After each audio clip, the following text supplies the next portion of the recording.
Moi bons días a todos, grazas pola súa atención. Acabamos de finalizar a reunión semanal do Consello da Xunta de Galicia e comparezo para darlle conta dos principais asuntos.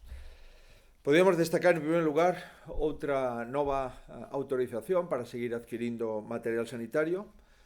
En segundo lugar, a licitación de un gran hospital, o Gran Montecelo, na cidade de Pontevedra.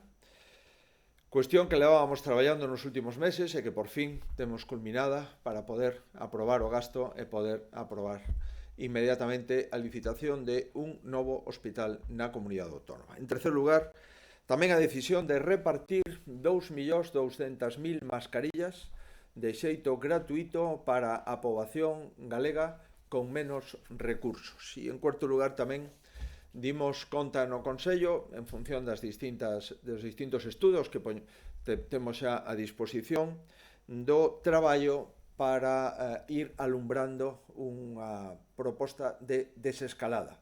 É dicir, unha proposta progresiva, gradual e flexible para ir hacia unha nova normalidade. Neste sentido, xa lles avanzo que imos a propoñerlle o Goberno Central na próxima reunión que temos prevista o próximo domingo como conferencia de presidentes unha serie de cuestións que entendemos que teñen seguridade sanitaria e necesidade social e económica para ser autorizadas. Así, na nosa opinión, sería lóxico empezar xa a autorizar a saída como mínimo de unha hora para facer exercicio físico o aire libre, sempre de forma individual e para aquelas prácticas deportivas onde non haxa contacto. En segundo lugar, que se poidan retomar as obras de rehabilitación nos edificios. É unánime no sector da construción esta proposta. En terceiro lugar, que se permita a venda de produtos agrícolas nos mercados ao aire libre. Tamén le vamos pedindo isto de forma continuada e esperemos obter o visto prazo do Goberno, e tamén reabrir os diferentes talleres de reparación de vehículos, tamén de concesionarios para venta de vehículos, así como que se estude a apertura de comercios, sempre, por suposto, garantindo a seguridade e establecendo condicións de limitación de aforo ou incluso mediante cita previa. Estas cuestións, creo, son razonables, teñen respaldo clínico e entendemos que deben de formar unha proposta da comunidade autónoma para ser debatida na conferencia de presidentes o próximo domingo. Como ven sendo habitual, antes de empezar a desenvolver estes asuntos, quixera trasladarlles a situación da pandemia en Galicia.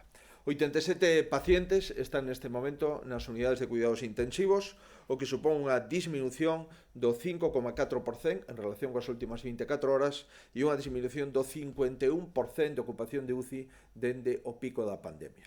No que se refire a pacientes hospitalizados, chegan a 531 pacientes, o que supón unha disminución con respecto do día anterior do 6,7% e unha disminución con respecto ao pico da pandemia do 43,87%. En cuanto a persoas que están en domicilio, facendo o seguimento correspondente a través da cuarentena, ascende a 6.202 pacientes. Número de persoas que faleceron en Galicia ata fai unhas horas. O número total ascende a 503. 503 persoas perderon a vida, 382 persoas, máis 5 nas últimas horas en hospitais, máis 116 que morreron en residencia. Son 503 os nosos cidadáns que perderon a vida durante esta pandemia. A data de agora son 503 familias que perderon os seus seres queridos para sempre. Vaya para eles o noso pésame e o noso recoñecemento, e para as familias o noso solidaridade e, por suposto, o noso compromiso. En relación con outros datos asistenciais, decirles que, como ven sendo habitual, Galicia está facendo máis test diagnósticos. Levamos feito un conxunto de test diagnósticos moi potente, máis de 86.000 personas deron positivas o 10,37%. Facemos test de acordo coa sintomatoloxía do paciente, facemos test, por suposto, en todos os servicios de urxencia, nos hospitais, facemos test os profesionais da sanidade, estamos testando todas as residencias, en algún área sanitaria xa finalizamos o test a todos os usuarios e traballadores de residencias. En definitiva, seguimos facendo test para diagnosticar e para protexer tanto os contaxiados como os seus contactos. No que se refire a porcentaxe e a comparación que temos que facer co resto de España, Galicia está dentro unha semana máis ou un día máis dos territorios con menor falecemento por contaxio. En Galicia estamos no 4,20%, xunto con Melilla e Ceuta, como os territorios con menores falecementos por contaxio, e en España está máis do doble. Galicia 4,28%, España máis do 11%. E o que se refire ao número de falecidos por o número de ingresados, en Galicia estamos tamén dentro dos tres territorios con menores falecidos por número de ingresados. Estamos no 14% de media, 14,1%, xunto con Melilla e Asturias, e España está no 28,68%. Por lo tanto, a metade de falecidos en porcentaxe de ingresados que no resto de España. Quixera, por lo tanto, se lles parece, empezar xa cos asuntos do Consello. Son 10 temas, todos eles que teñen unha relación directa coa pandemia do COVID-19. Como fixemos en abril, o próximo mes de maio, a Xunta de Galicia vai a condonar a 700 familias que teñen bono social de aluguer, bono de aluguer social, tanto as familias máis desfavorecidas, as familias que tuveron desahucios nos últimos meses, familias con colectivos con dificultades económicas e tamén aquelas mulleres víctimas de violencia de xénero. Por lo tanto, durante o mes de maio, igual que no mes de abril, non pagarán €1 polo seu aluguer.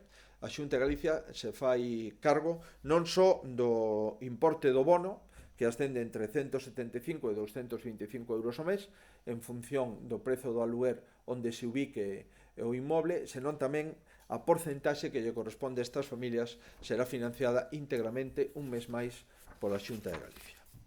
Outro dos acordos é seguir reactivando a administración pública. Reactivar a administración pública é reactivar a economía. Reactivar a economía é evitar os problemas sociais desta crise económica como consecuencia da profunda crise sanitaria que padecimos e que aínda temos secuelas graves. Hai 2 semanas reactivamos 508 obras públicas por un importe de 300 millóns de euros. Hai unha semana reactivamos tamén todos os contratos de servizos da Xunta de Galicia por un importe de 413 millóns de euros e hoxe adoptamos decisións neste senso. Como vostedes saben, o decreto de alarma dictado polo Goberno Central conlevou a obrigatoriedade de suspender os procedementos administrativos, xa fosen de contratación ou procedementos de outra índole. Temos que motivar por que en cada comunidade autónoma ou en cada concello se considera que se debe de deixar sin efecto esta suspensión por entender que afecta a servicios esenciais. Pois neste contexto, hoxe a Xunta de Galicia adopta 2 decisións. En primeiro lugar, declarar como esenciais varios procedementos urbanísticos para continuar coa súa situación. Estamos falando de que continuaremos con 297 trámites urbanísticos que afectan a 40 concellos en Galicia que teñen en marcha os seus plans xerais ou os seus plans básicos ou as súas modificacións parciais do propio planeamento. Por lo tanto, activamos toda a tramitación de expedientes administrativos, a emisión de informes, a concesión de permisos e de licenzas, tanto a tramitación de instrumentos de planeamento urbanístico como de ordenación do territorio e, en definitiva, activamos todo o que a Xunta se refire de todos os concellos que están neste momento con planeamentos en tramitación. Refírome a Vigo, a Cospeito, a Portas, a Baños de Molgas, ou a ben a planes básicos municipais, San Xoán de Río, Trabada, Tría Castela, Páramo, Porqueira, Río Torto, Padrenda, Cartelle e Ribeira de Pequín, así como instrumentos de ordenación do territorio que tamén quedan activados, plans sectoriais de TEA de Vigo, plan de ordenación do medio físico de Sanfiz, de Asma en Chantada, etc. etc. En definitiva, temos que seguir traballando para propoñer e proporcionar a xente que durante este tempo non pudo traballar, polo menos, que non este prexudicada tamén pola parálise de todos os procedementos administrativos, en este caso urbanísticos, que supón, e animo os concellos a tamén desactivar calquer tipo de colapso en materia de licencias ou permisos para que, en tanto podamos empezar a traballar, teñamos as licencias e os permisos actualizados e que este traballo non teña que esperar posteriormente por trámites administrativos que quedaron paralizados como consecuencia do estado de alarma. Seguindo con este criterio e con esta filosofía, acordamos dar continuidade tamén ao 100% dos convenios e das convocatorias de subvencións que estaban en execución no momento do estado de alarma. Estamos falando de 340 e pico procedementos e 332 millóns de euros. Adicionalmente, tamén tomamos a decisión de proseguir coa tramitación, aínda que non estuveran licitados, dos convenios e das subvencións por un importe de 388 millóns de euros. É dicir, hoxe desbloqueamos 808 procedementos por un importe de 721 millóns de euros. Dito de outra forma, no ámbito dos convenios e das subvencións da Xunta de Galicia, deixamos sin efecto a paralización e, en consecuencia, activamos o 82% de todas as actuacións, o que supón o 92% de todo orzamento previsto nos capítulos 4 e 7 da Xunta de Galicia. Por tanto, nas últimas semanas, unha vez que a pandemia foi remitindo, aínda temos, sin dúbida, riscos, pero unha vez que vemos que isto empeza a disminuir, activamos 1.500 millóns de euros. A pesar de que o estado de alarma nos permitía manter paralizados as obras, os procedementos administrativos, os procedementos urbanísticos, os convenios e as subvencións, deixamos desde fai semanas e agora tamén convenios e subvencións liberados exactamente 1.431 millóns de euros para reactivar a economía galega. Outros asuntos que tamén ten que ver coa economía das familias, coa economía dos traballadores. Poñemos en marcha, como foi anunciado, unha nova línea de apoio da Xunta de Galicia a todos aqueles traballadores que aínda non cobraron o expediente de regulación temporal de emprego, os ERTES, e que están pendientes do abono da nómina por parte do Goberno Central. Estamos falando de 225.000 traballadores que están sometidos a ERTE.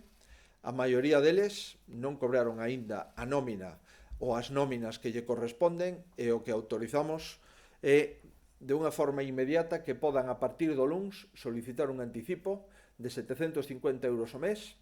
No caso de que leven 2 meses sin cobrar, o seguinte mes poderían volver a solicitar outro anticipo de 750 por un importe total de 1.500 euros.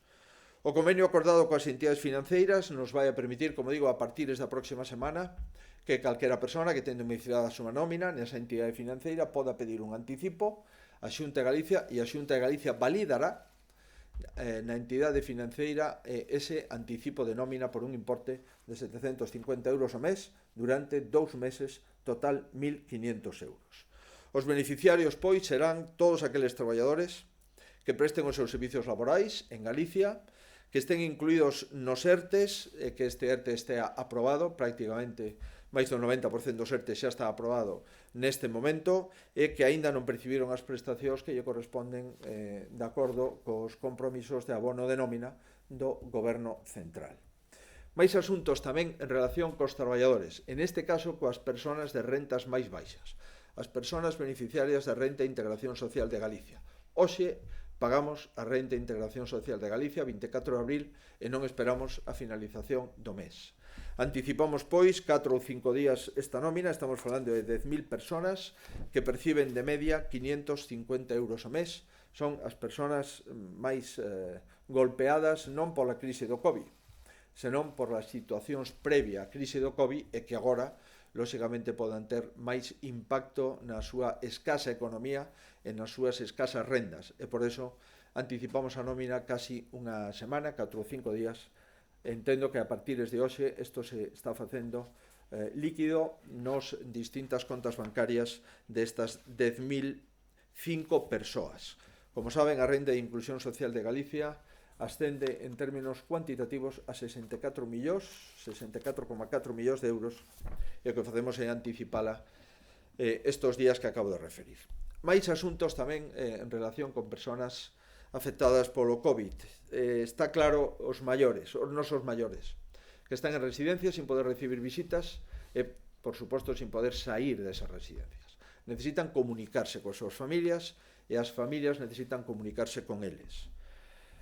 É certo que durante estas últimas semanas estuvemos reforzando as chamadas telefónicas e tamén as posibilidades de interactuar a través do teléfono coas súas familias, e hoxe o que vamos é, a partir dos próximos días, a distribuir 400 dispositivos móviles a residencias de maiores, a residencias de persoas con discapacidade e a centro de menores. E estes 400 dispositivos móviles nos vai a permitir facer chamadas, mandar tamén mensaxes, facer FaceTime, en definitiva, poder vernos a través dos dispositivos móviles. Serían 110 donados pola Fundación Orange, que están destinadas a 22 residencias de maiores, 135 doados polo grupo CENOR Electrodomésticos, que se están a destinar a residencias de maiores que contan con wifi e tamén os centros de menores, e outros 150 dispositivos que son tabletas doadas pola Fundación Profuturo, que se empregarán en proporcionar o mesmo servicio nos centros de Consello de Política Social, que tamén contan con rede wifi. E tamén se dotou de rede wifi os centros de menores, para que isto poda ter un itinerario completo. E a estes centros de menores se distribuíron 30 equipos ultraportátiles, ordenadores personais, do mesmo xeito que teñen os máis de 30.000 alumnos que no ensino público están estudiando a través de ordenadores proporcionados pola Xunta de Galicia. Asuntos sanitarios. Autorizamos a contratación das obras do Gran Montecelo por un importe de 115 millóns de euros.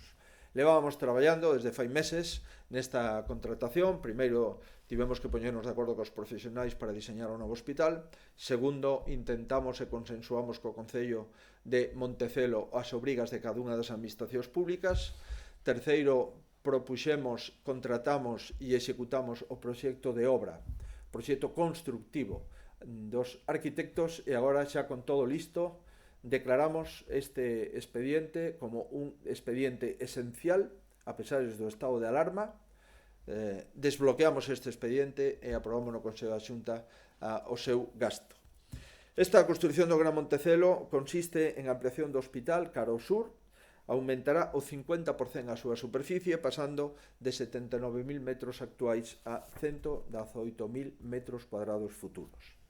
Esta obra, no seu conxunto, supón un investimento de 140 millóns de euros. 115, que é o novo edificio, o que acabo de facer referencia, máis 25, que é a remodelación do actual edificio de Montecelo. Hoxe, pois, damos o paso final ata a adxudicación para a construción dun edificio de 75.000 metros cuadrados en 10 andares, e a Xunta licitará nos próximos días para que poda adxudicarse esta obra no ano 20. Evidente que todo o estado de alarma propuxo unha serie de inconvenientes. Temos autorización, a pesar do estado de alarma, para considerar unha obra esencial, e por eso a licitamos.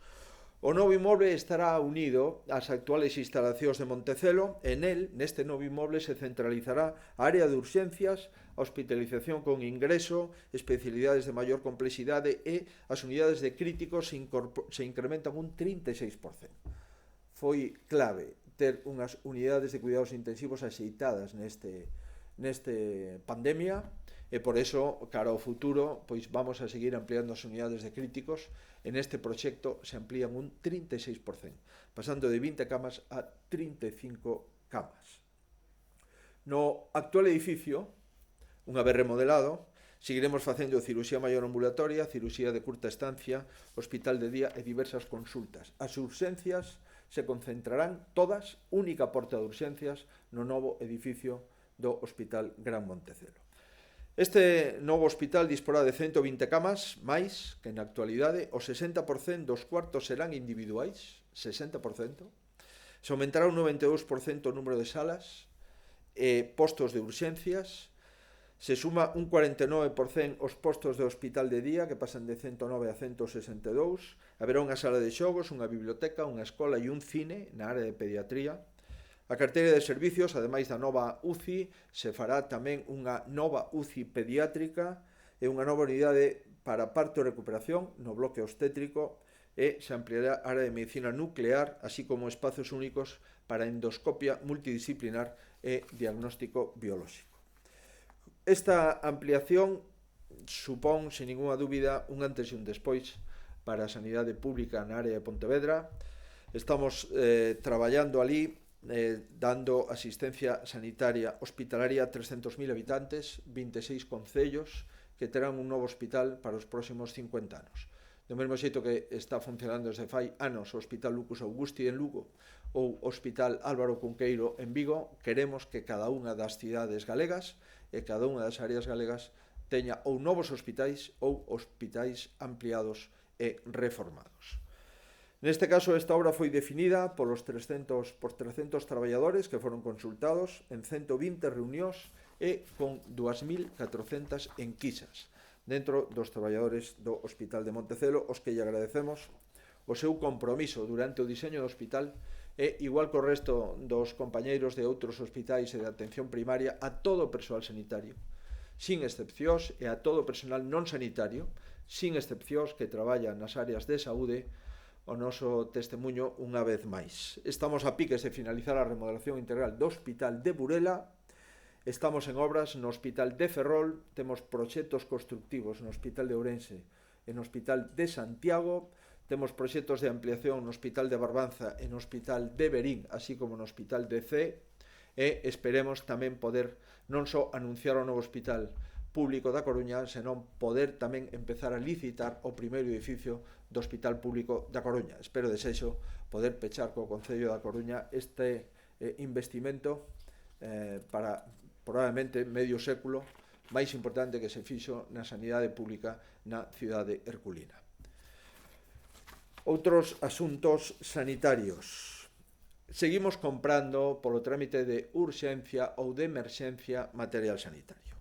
Ahora lle toca a quinta compra de material sanitario. Volvemos a comprar 350 máscaras cirúrxicas ou FFP2, 150 unidades de batas protectoras, tamén 2.600.000 pares de luvas, 69 unidades de medio de transporte para virus, 640 garrafas de 5 litros de desinfectante de superficies e 1.400 novas unidades de test de doble banda, que son os que estamos utilizando para diagnóstico xunto coas PCRs no Servicio Galego de Saúde. 14.000 unidades máis, ademais das que xa temos, das que compramos e están a piques de entregarse, e destas que compramos agora.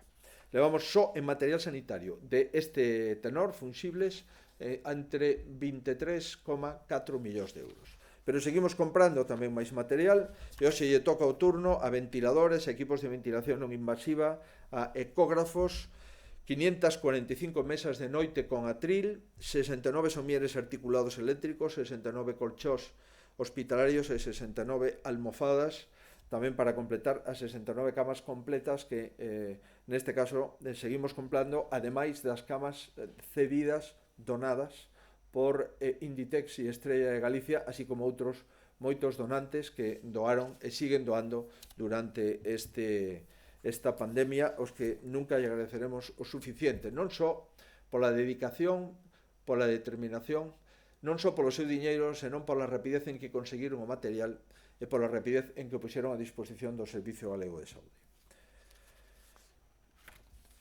Seguimos no ámbito da sanidade. Este é o terceiro acordo da sanidade e o noveno acordo do Consello da Xunta. Seguimos traballando non só para dotar de protección, de material protector, os profesionais dos servicios sociais e dos servicios sanitarios, tamén, por suposto, os residentes nos servicios sociais e os pacientes nos servicios sanitarios, senón tamén para dotar na medida das posibilidades de protección a población en xeral.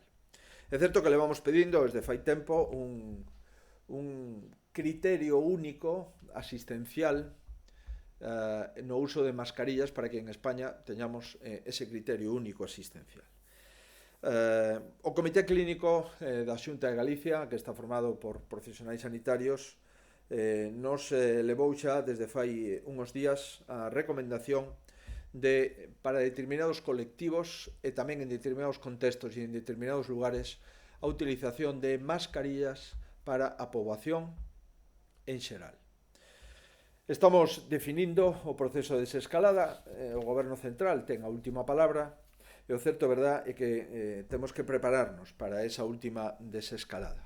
E temos decidido poñer de xeito gratuito a disposición de aqueles galegos, de aquelas galegas con rentas máis limitadas, pois a gratuidade na primeira entrega das mascarillas para a primeira semana dende a desescalada xeral.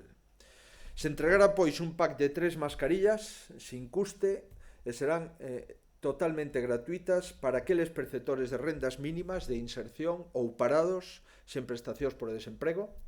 Neste momento en Galicia hai algo máis de 100.000, así como para pensionistas que teñan unha renda anual por debaixo de 18.000 euros.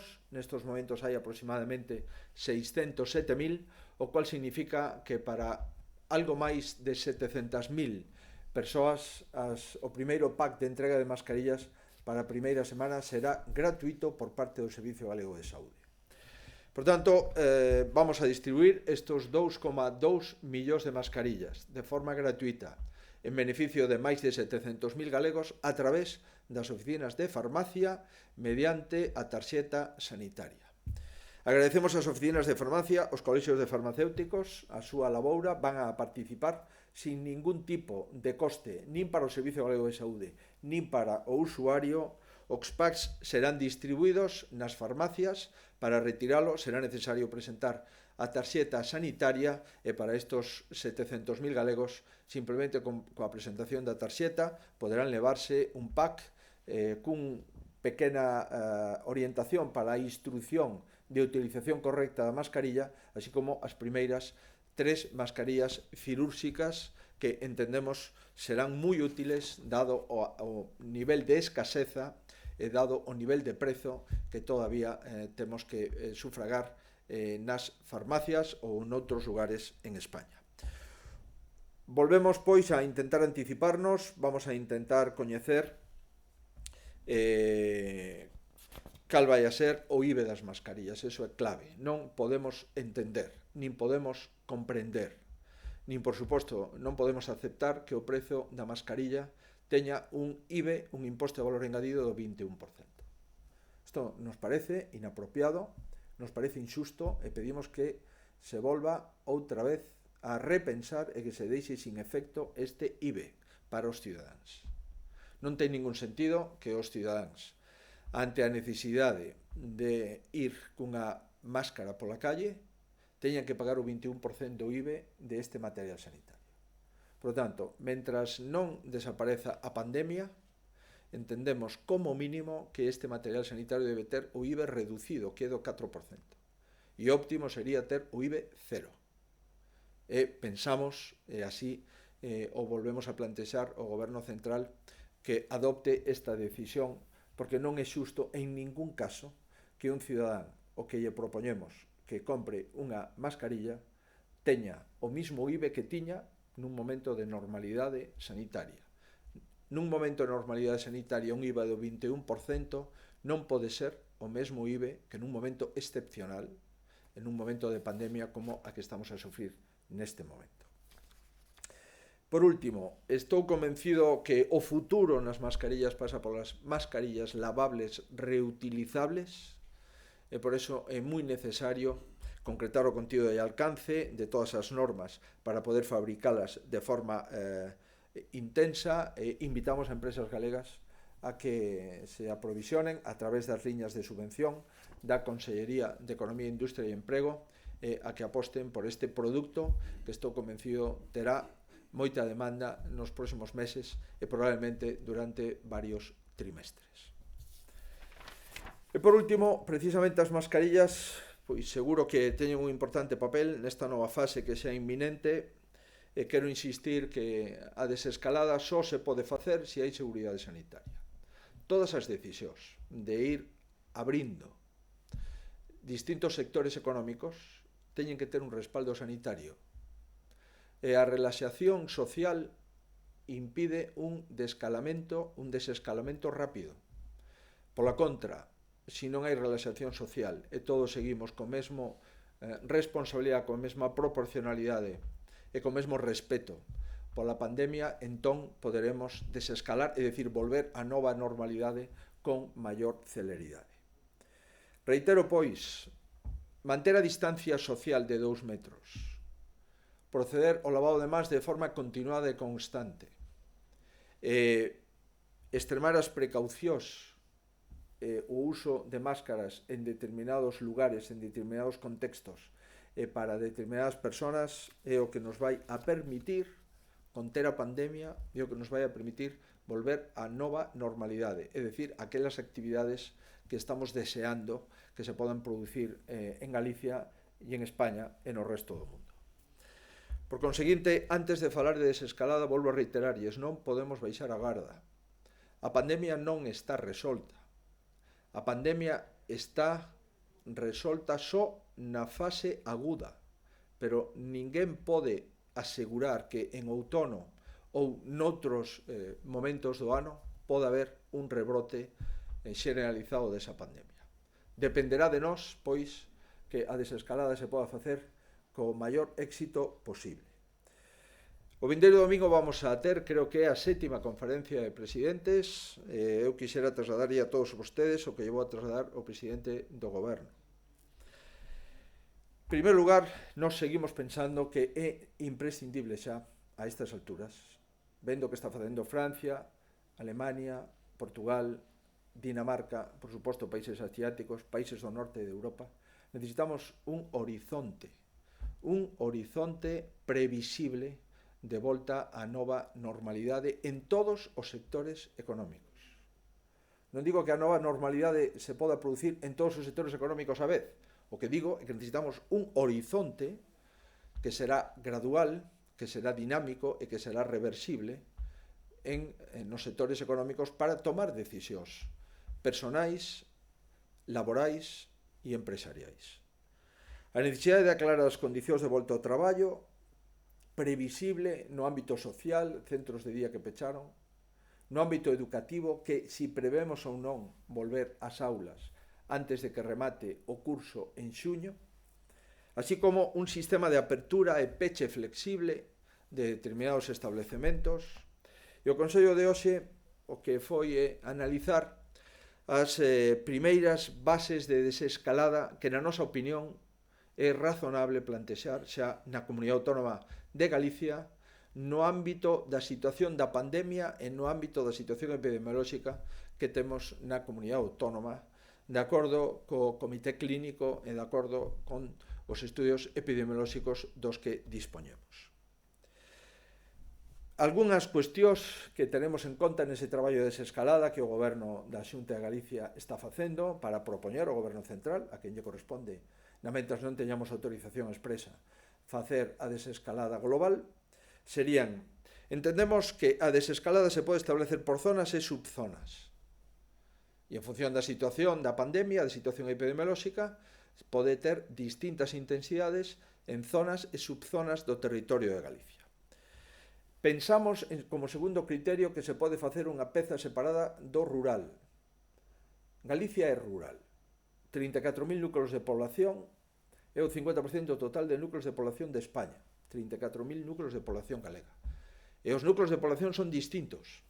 E, polo tanto, a mesma metodoloxía para os centros das cidades máis importantes como Vigo, Coruña, Ourense, Santiago, Pontevedra, Ferrol, Lugo, e o rural non ten, na nosa opinión, un criterio técnico nin científico que o obrigue.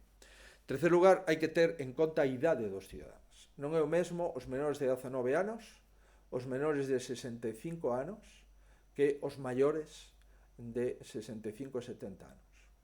As características demográficas da zona ou subzona deben de terse en conta. Tamén a mobilidade, como se pode desescalar, pero disminuindo a mobilidade entre zonas con situacións epidemiolóxicas distintas. E, por suposto, o estudio epidemiolóxico que xa temos en marcha dende o día de onte e que agradezo a todo o personal de atención primaria a súa disposición para montar este estudio epidemiolóxico de forma inmediata, sendo, polo que sabemos, a primeira comunidade autónoma que foi capaz de montar un estudio epidemiolóxico de estas características. 50.000 ciudadanos os que vamos a testar para ver si circula o virus e como circula e en que proporción circula e que por que lugares circula, máis outra oleada de outros 50.000 finalizada a primeira oleada. Pois ben, neste contexto, o que vamos a propoñerlle ao Goberno Central este domingo será que debemos ou que creemos que en Galicia se pode empezar a tomar as seguintes decisións. Primeiro, apertura de actividades nos talleres mecánicos e nos concesionarios de automóvil. Estamos a falar de un sector clave. Máis de 25.000 familias traballan neste sector. É moi difícil fabricar coches se non se poden vender. É moi complexo que as factorías de construción de automóviles lle pidamos que empecen a dar emprego ás súas plantillas si esos coches, esos automóviles non se poden vender por estar pechadas os concesionarios ou por estar pechados os talleres mecánicos. Evidentemente, isto hai que facelo con toda a seguridade, pero é perfectamente posible abrir un concesionario con cita previa ou abrir un taller con cita previa. En segundo lugar, pensamos a posibilidade de contemplar a apertura de outros comercios, como fixeron noutros países, coas limitacións que sexan precisas, empezando por comercios de pequenas superficies, limitando aforos ou, se é necesario, tamén con cita previa. Pero entendemos que debemos de dar unha resposta a este tipo de establecementos. En terceiro lugar, entendemos que se pode permitir a práctica de deportes individuais. Práctica de deportes individuais durante un horario, unha hora ao día, se poda correr, se poda camiñar, en definitiva, practicar todos os deportes individuais, desde a bicicleta ata correr, distintas fórmulas de atletismo, surf.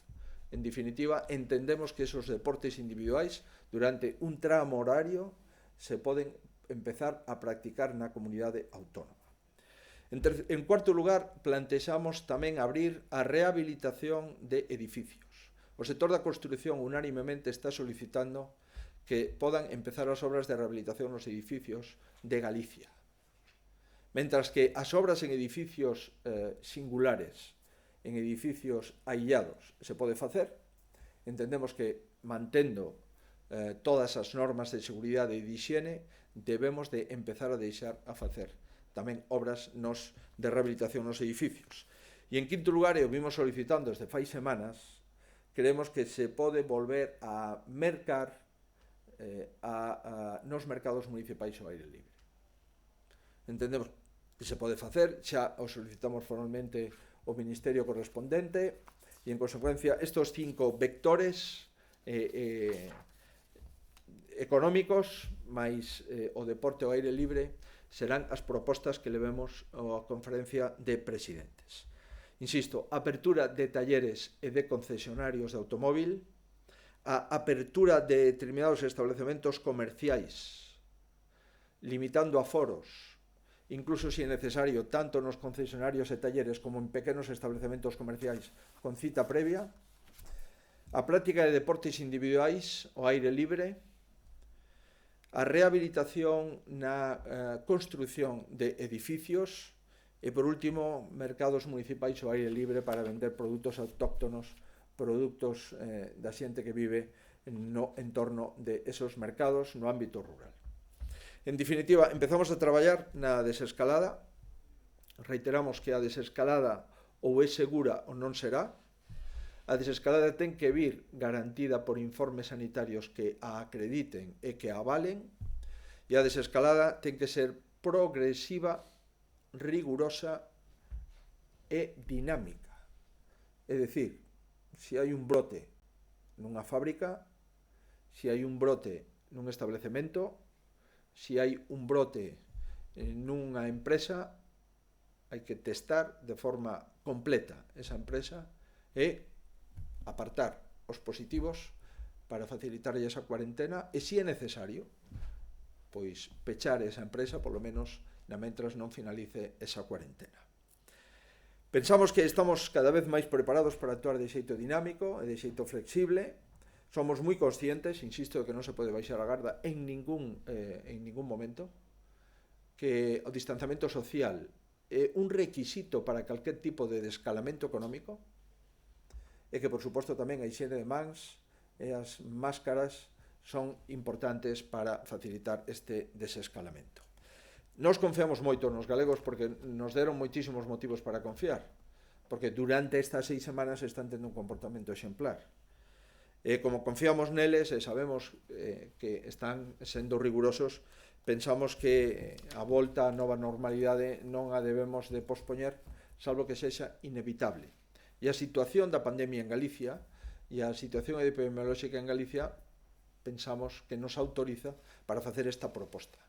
Esta proposta que faremos o próximo domingo, xunto con outras propostas en outros ámbitos económicos e sociais. Sigan cuidándose, sigamos traballando entre todos con prudencia, sabendo que temos un risco sanitario evidente, pero que ese risco o vamos a minimizar e entre todos nos vamos a cuidar como nos estamos cuidando nas últimas semanas. Mais nada, moitas grazas, quedo a disposición dos medios de comunicación. Boas tardes. A ABC quere saber se falou co lendacario Urcullo da celebración de eleccións en xullo e se considera que nese mes é máis seguro chamar ás urnas que en outono. Estamos falando da pandemia, estamos falando da desescalada, estamos falando da seguridade. Eu quixera decir, porque efectivamente ahora isto pode empezar a ter algún recorrido mediático, empezar a decir que nos estamos gestionando esta pandemia. Primeira cuestión importante. Que é certo, somos perfectamente conscientes de que cada día que pasa é un día que agota a legislatura e que esta legislatura está a piques de ser esgotada os 4 anos conforme a regulamentación electoral española e a regulamentación electoral galega. Pero as eleccións en Galicia, volvo a reiterar, non forman parte da axenda do goberno. E as eleccións en Galicia dependerán de 2 parámetros fundamentais. Do primeiro parámetro, que é a situación do estado de alarma dictada polo goberno central, e o segundo parámetro, a evolución e a previsión da pandemia. E como estes 2 parámetros non dependen directamente do goberno da Xunta de Galicia, o goberno da Xunta de Galicia o único que pode facer é ser prudente e non especular sobre cuestións que dependen de 2 feitos non menores, un feito sanitario e un feito do goberno central, que é o estado de alarma. Si me preguntan se falei co lendacario Urcullo, a resposta é que sí, falei con o lendacario Urcullo, o fago con certa frecuencia sobre os temas da pandemia, sobre a evolución desta situación, sobre as distintas medidas que está implementando o goberno vasco, que se parecen bastante, ou nos parecemos bastante, na forma de entender a pandemia, de tratar a pandemia e tamén de tratar a desescalada. Isto é o que podo dicir, e me gustaría non insistir neste asunto, porque entendo que non ten moito máis recorrido. Hai máis preguntas sobre este asunto. Europa Press... Si se poden concentrar. Sí, vou intentar facer 2 ou 3 seguidas. Europa Press dice que lle din as proyeccións epidemiológicas sobre un posible rebrote do COVID en outono e se en función desas proxeccións sería máis razoable xullo ou setembro e se se podería romper a costume de coincidir eleccións vascas e galegas. Vamos a ver, nos quedamos en valorar cos grupos políticos galegos calé a situación e calé a súa opinión sobre as eleccións autonómicas. E, por suposto, que cumplirei ese compromiso que pactamos entre os grupos. En segundo lugar, estamos dando información casi diaria da situación da pandemia e da súa evolución.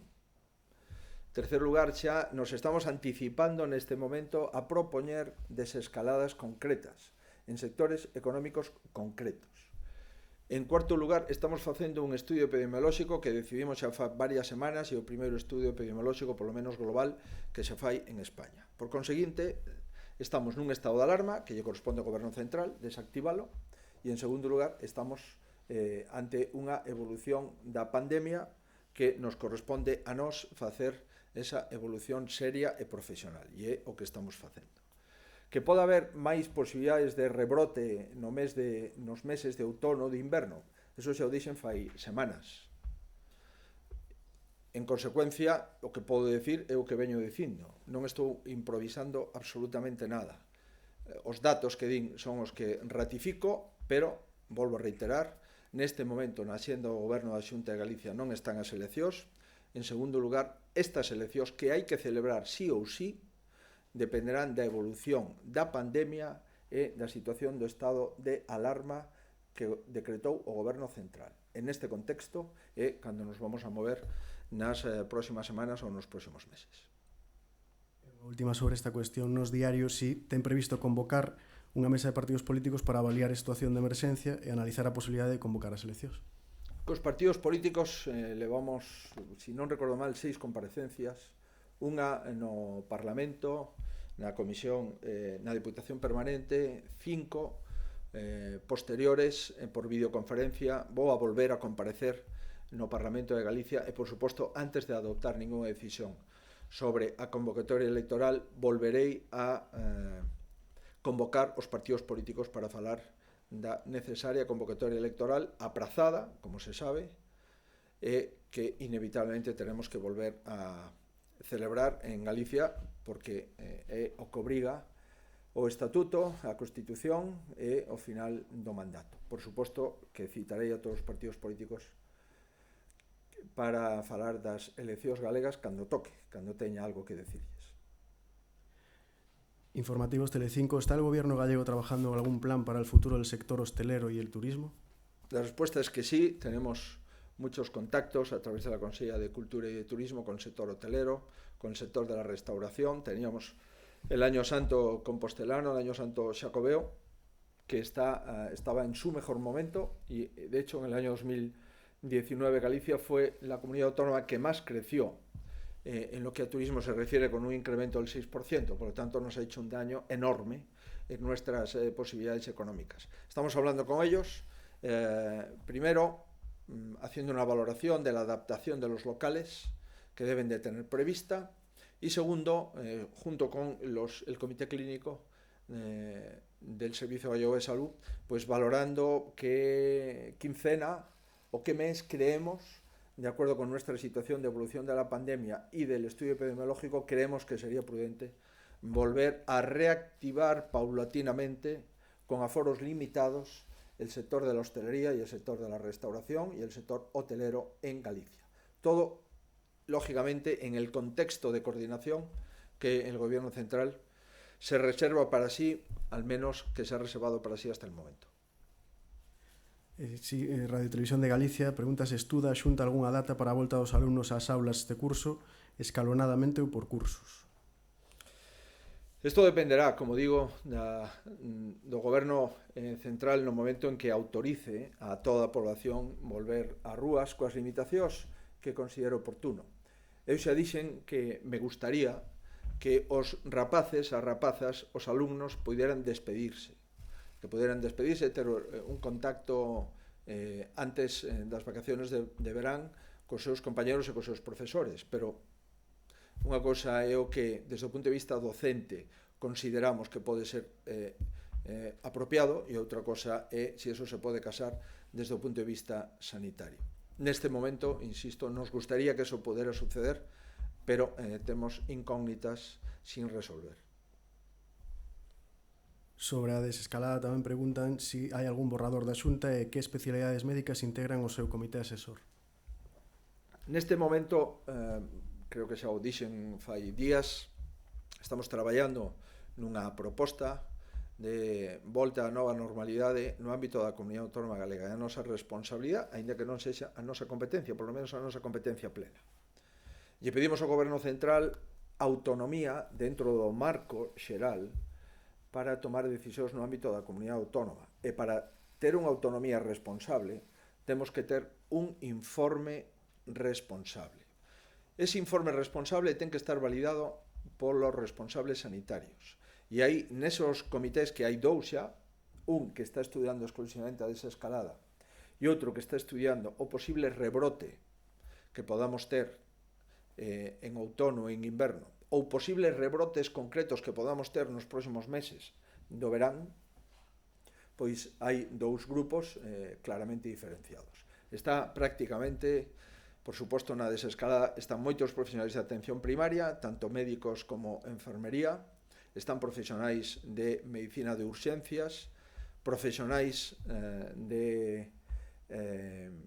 xeriatría para albiscar reflexionar sobre o tema das residencias, e tamén están outros profesionais como os microbiólogos, que son imprescindibles para o asesoramento nos test diagnósticos, así como especialistas en saúde pública e en epidemioloxía.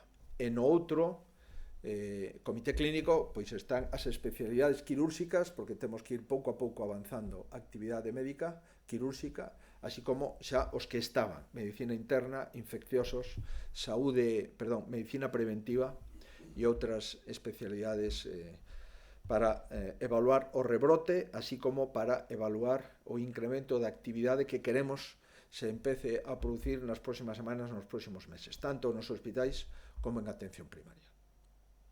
Faro de Vigo indica que dixo hai uns días que non tería propostas ata rematar o estudio epidemiolóxico propio, e pregunta por que agora si ten propostas.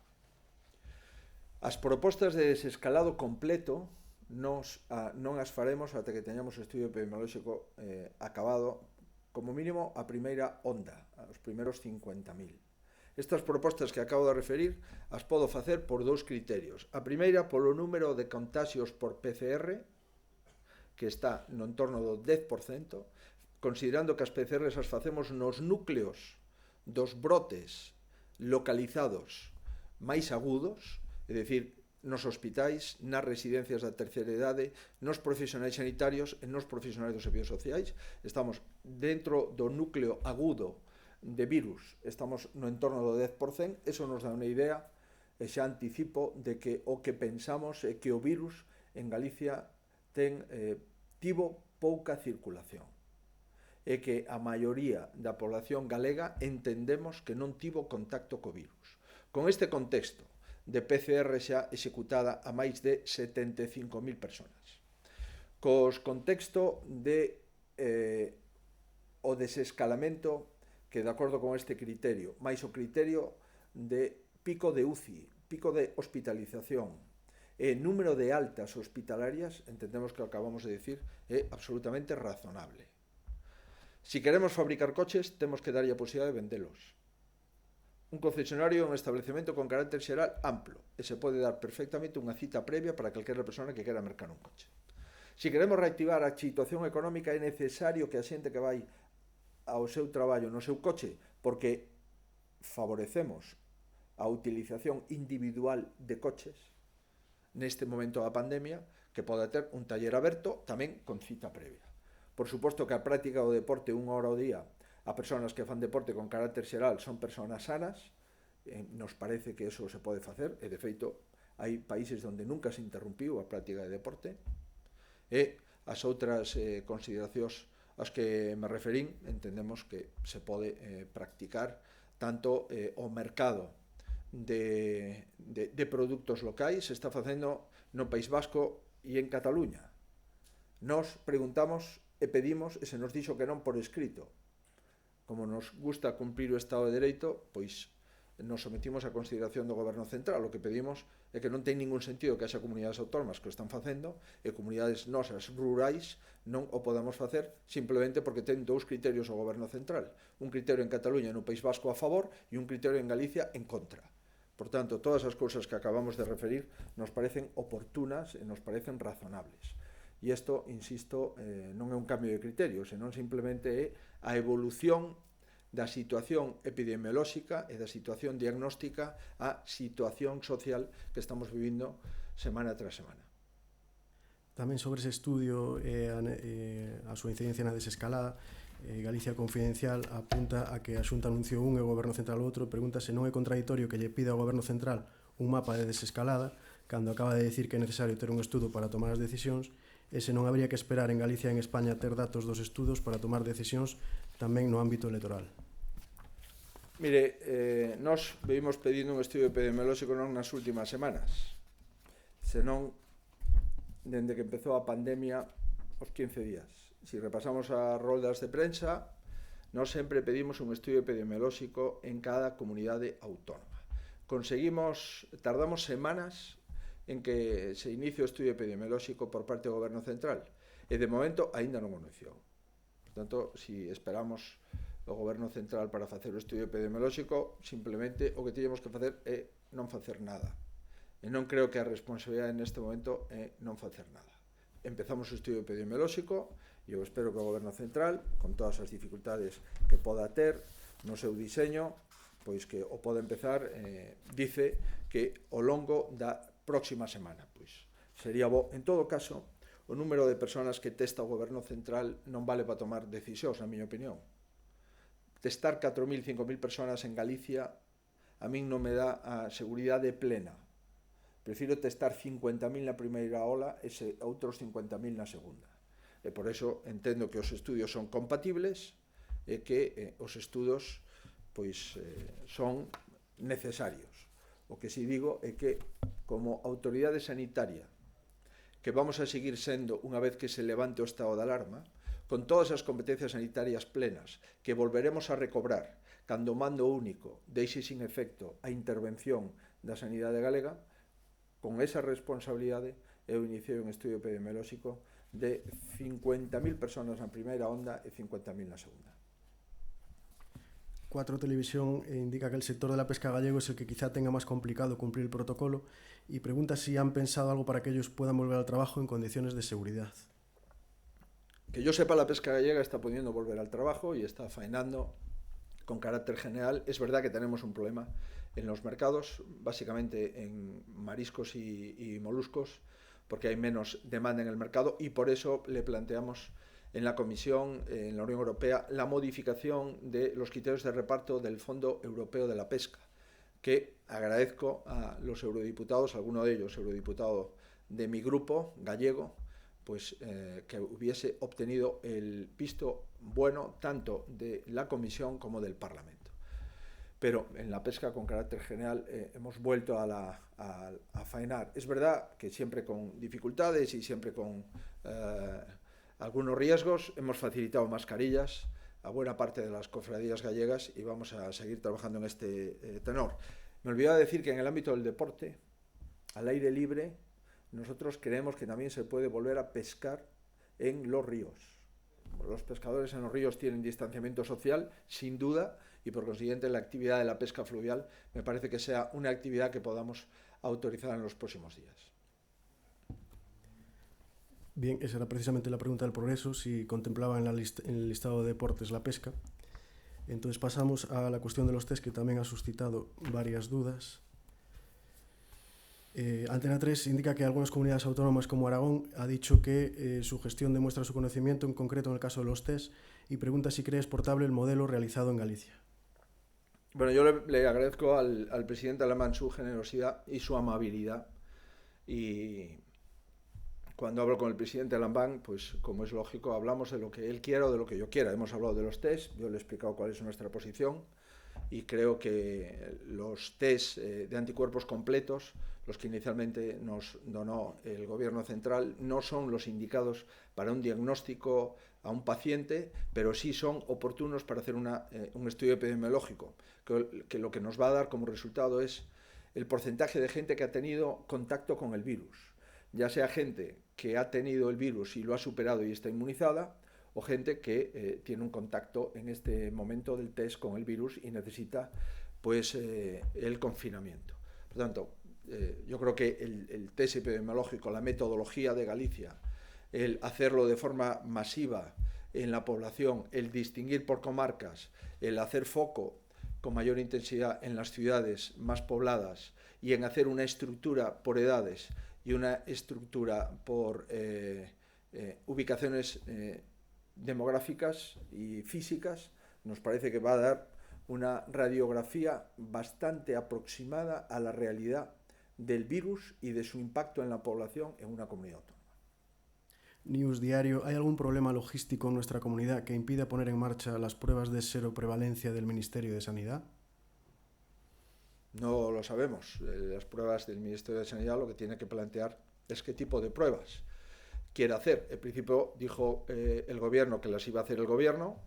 Ahora parece ser que eso ya no está tan claro. Pues espero que se vayan concretando cuál es el protocolo definitivo de lo que quiere hacer el gobierno y cómo aquí quiere hacer el gobierno y cuál es el papel de los servicios sanitarios públicos en ese test que inicialmente lo iba a realizar el gobierno y que en este momento se está cerrando o contextualizando. Es evidente que nuestra población es una población muy dispersa y es evidente que entendemos que cada metodología del test no es lo mismo hacer en un ámbito urbano que en un ámbito de dispersión geográfica como el nuestro. Pero, en fin, cuando tengamos el protocolo del Ministerio de Sanidad, entiendo que adaptado a las características territoriales de cada comunidad autónoma, podremos empezar a partir de la orden que recibamos del Ministerio de Sanidad. La Voz de Galicia, cantas probas se levan realizadas por o estudio de seroprevalencia e cantos positivos se detectaron? Creo recordar que acabo de dar as probas que se realizaron por PCR, que son as probas que para nós son probas diagnósticas claves.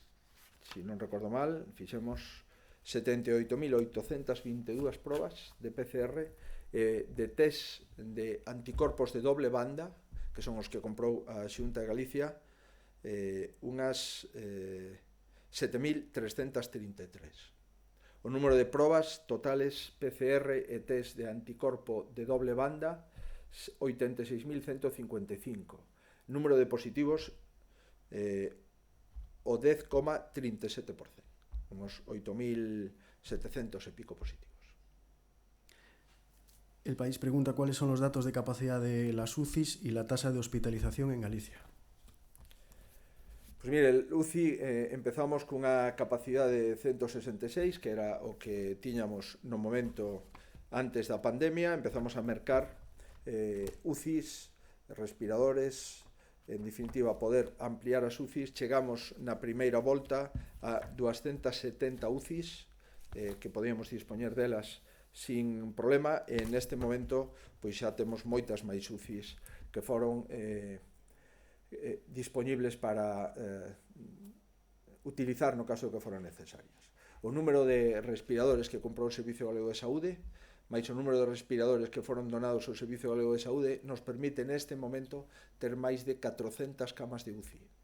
Evidentemente, non estamos necesitando nin de lonxe esas camas para o COVID. O COVID neste momento necesita 87 camas de UCI. A maioría das camas de UCI, desde o punto de vista de porcentaxe, é superior ás camas de UCI para pacientes non COVID, por lo tanto, para pacientes que non ten este virus, que para pacientes con virus COVID-19. O número de camas que iniciamos pasou de 166, posteriormente ao 270, en este momento poderíamos desplegar polo material que xa compramos, máis o material doado, algo máis de 400 camas de UCI na Comunidade Autónoma Galega. Radio Cadena Española se refiere a que el gobierno no reguló el precio de mascarillas e hidroalcohol cuando el mercado estaba limitado y lo ha hecho ahora poniendo en riesgo la venta de estos productos porque las farmacias lo tendrían que vender por debajo del precio de costo.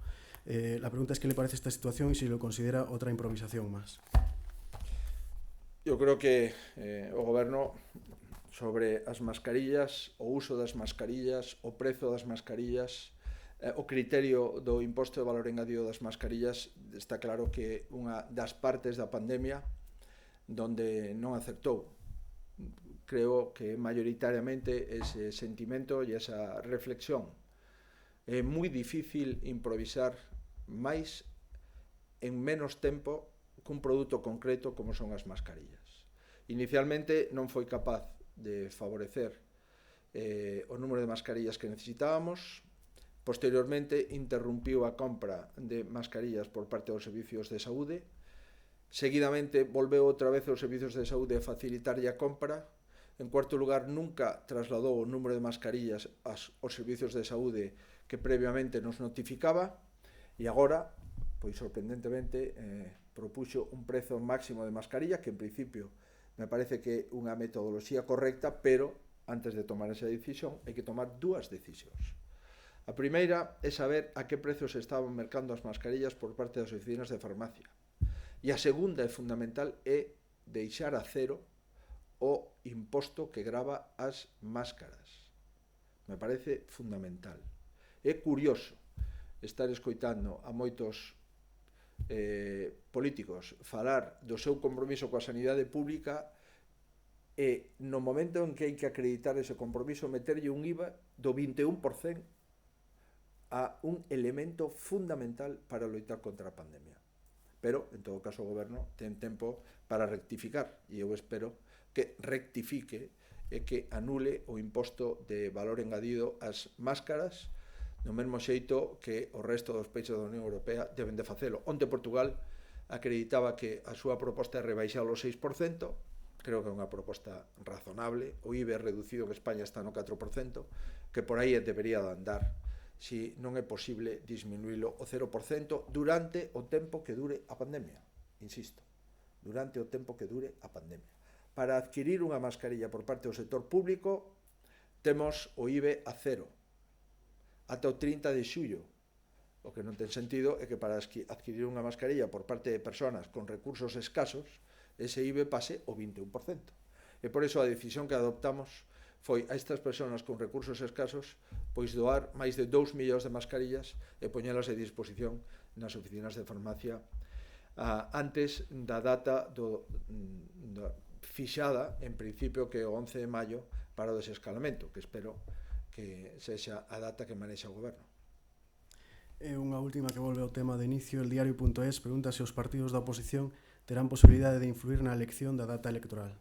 Os partidos da oposición, nun caso excepcional como este, serán consultados, como dice o propio decreto de desconvocatoria das eleccións. Do mesmo xeito que o Lehendakari está consultando e poñendo a disposición as súas razóns, eu porei a disposición as miñas razóns cando toque e cando teña razóns que poñer en consideración os partidos políticos. Por lo tanto, a resposta é que os partidos políticos en Galicia serán consultados antes de tomar a decisión por parte do presidente da Comunidade Autónoma. Moitísimas grazas.